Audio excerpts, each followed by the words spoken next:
UAEക്ക് ഇത് ചരിത്ര നിമിഷം. ഇത്തിഹാദ് റെയിൽ സ്വപ്ന കുതിപ്പിന് തുടക്കമായി. 1200 കിലോമീറ്റർ എന്ന ദൂരം യാഥാർത്ഥ്യമാക്കാനായി പ്രവർത്തനം ആരംഭിച്ചു. സ്വപ്നങ്ങളുടെ ട്രാക്കിൽ ആ ട്രെയിൻ പുതുചരിത്രത്തിലേക്ക് കുതിച്ചു തുടങ്ങി. UAEയുടെ ഗതാഗത ചരിത്രത്തിൽ പുതിയൊരു സുവർണ അധ്യായം എഴുതി ചേർത്തുകൊണ്ട് Etihad rail passenger train service തുടക്കമായി. അബുദാബി ഫുജൈറ റൂട്ടിലാണ് ആദ്യ സർവീസ് ആരംഭിച്ചത്.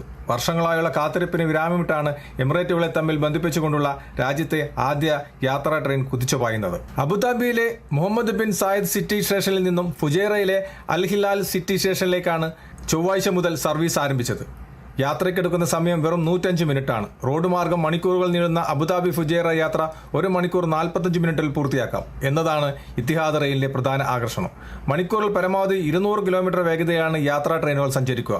ഒരു ട്രെയിൻ ഒരേ സമയം 400 യാത്രക്കാർ സഞ്ചരിക്കാനുമാകും. ഘട്ടം ഘട്ടമായുള്ള ഇതിന്റെ വികസനത്തിന്റെ ഭാഗമായി സെപ്റ്റംബർ 30-ന് ദുബായിൽ നിന്നും അൽ ദൈദ് സ്റ്റേഷനിലേക്കും തുടർന്ന് ഡിസംബറിൽ അൽ ദബ്രയിലും 2027 മാർച്ചിൽ ഷാർജയിലേക്കും ഇത് എത്തിച്ചേരും. IV Sunesh Vengara, Kerala vision news, middle east.